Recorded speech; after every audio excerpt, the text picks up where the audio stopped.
Welcome back to Radio Faces at our Houston Community College Main Street studios. I'm John McClain from the Chronicle, Chron.com, Sports Radio 610. He's Indy Kalu, Sports Radio 610, and a 12-year veteran of the NFL. And we're talking Super Bowl in this segment. You want to start like everybody else with the quarterbacks. Yeah, both quarterbacks. This is what I like about this Super Bowl. You have established players and coaches playing in it. Currently, there's a debate going on.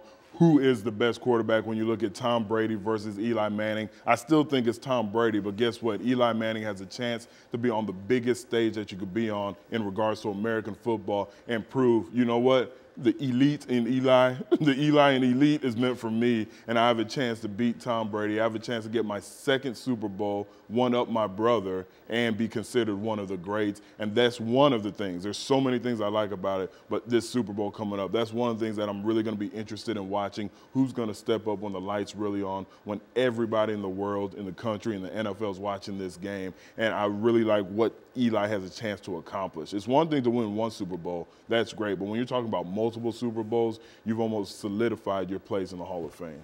Last 5 games, 12 touchdowns, 2 interceptions by Eli Manning. And let me tell you something. Brady did not play well in the championship game. He went up afterward. He said, I played bad. I promise you it's not going to happen again. I can't see Tom Brady playing, not bad, but mediocre 2 games in a row, especially on this kind of stage. Yeah, you don't see a guy like that playing bad twice in a row. And this is just another game for him. I believe it's his 5th Super Bowl, if I'm not mistaken. But it's going to be very reminiscent for Tom Brady to that 2007 Super Bowl when he had those New York Giants defensive linemen just coming after him. I remember there was a minor controversy. I think I started it, that the MVP of the 2007 Super Bowl should have gone to one of those defensive linemen for the New York Giants because they were all over Tom Brady, Michael Strahan and co. And I think Tom Brady's going to see that same type of pass rush. He's going to see that same type of intensity coming in his face every single play when you look at the new upcoming star, Jason Pierre-Paul, when you look at the way Justin Tuck has rebounded, Osi Umenyiora. I mean, these are big-time pass rushers that are going to be coming after Tom Brady, and it's going to feel a whole lot like 2007. Okay, that was a low-scoring game. Based on what you just said about Manning and Brady, are you expecting another low-scoring game, even though we're going to give our predictions later? Right, I won't let you know who I think is going to win, but I'm going to say mid-scoring. When you say low, you're talking about teens. I think both teams are going to get into the 20s. I'll be surprised if they get in the 30s. Okay, Bill Belichick, everybody knows, one of the greatest coaches in history. Tom Coughlin wins his 2nd Super Bowl. He's never going to be the greatest Giants coach because the fans love the tuna, the New Jersey guy who's always going to be their guy.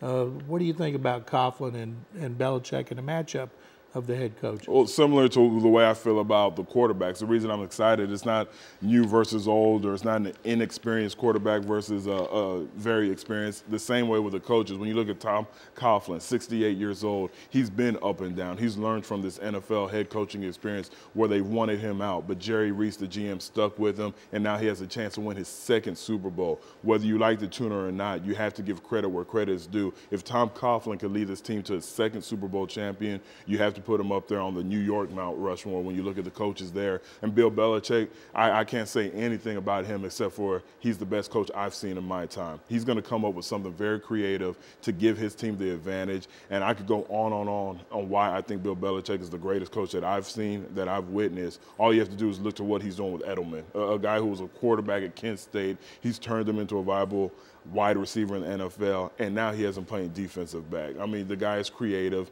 It might have hurt him a little last week when Anquan Bolden hit him up for over 100 yards on 6 receptions, but I just like the creativity of Bill Belichick. I'll tell you why Bill Belichick's the greatest coach in history, because he's done it in a salary cap era.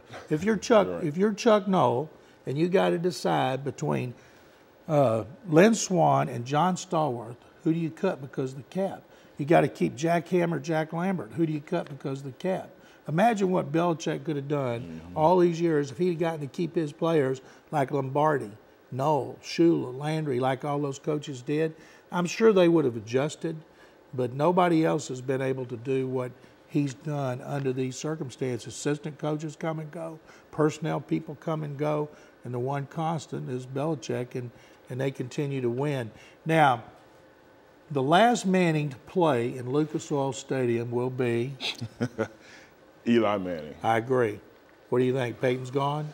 I think he's gone, and I wouldn't be surprised if he's gone from football. It's one thing to talk about coming back from a shoulder injury. It's another thing to talk about coming back from a knee injury. But when you're talking about your neck, when you're talking about nerve damage in your neck, when a doctor tells you, you know what, if you take this hit the wrong way, you may be paralyzed, that's the time to just hang up the cleats and get behind one of these nice stages and put on a mic and talk about football. He has nothing to prove. He doesn't have anything to prove. He's accomplished all that any NFL player could dream of accomplishing. And you talk about the $28 million he's supposed to receive. He could do without it. It's about health. You can't put a price on that. And again, with the neck issue, 3 surgeries, I would not be surprised if he's done playing.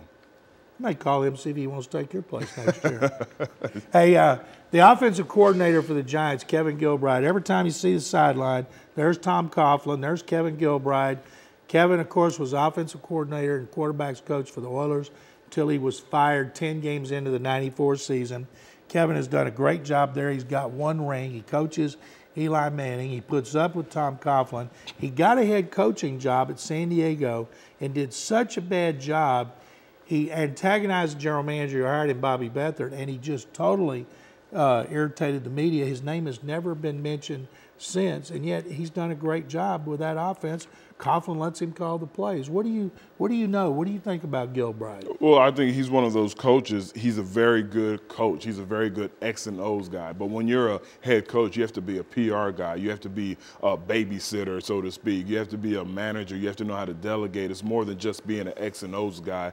Just like what some people argue with Wade Phillips, even though I don't agree, that he's just made to be a coordinator. He's made to be an assistant coach. When he has to oversee the entire organization, that's when you don't see the best of Wade Phillips. But that could be said for this guy right here. There's some football minds out there where all they want to do, whether they know it or not, or what they're best at, is drawing up plays, is calling plays, knowing when to call them at the right time. But when it comes to delegating or overseeing an entire game on offense and defense, there's some people just can't handle it. He doesn't get credit for developing Eli Manning, but he's done it. Kevin Gilbride could win his 2nd Super Bowl ring. No matter how many rings he wins, he's always going to be remembered for one thing. Bam.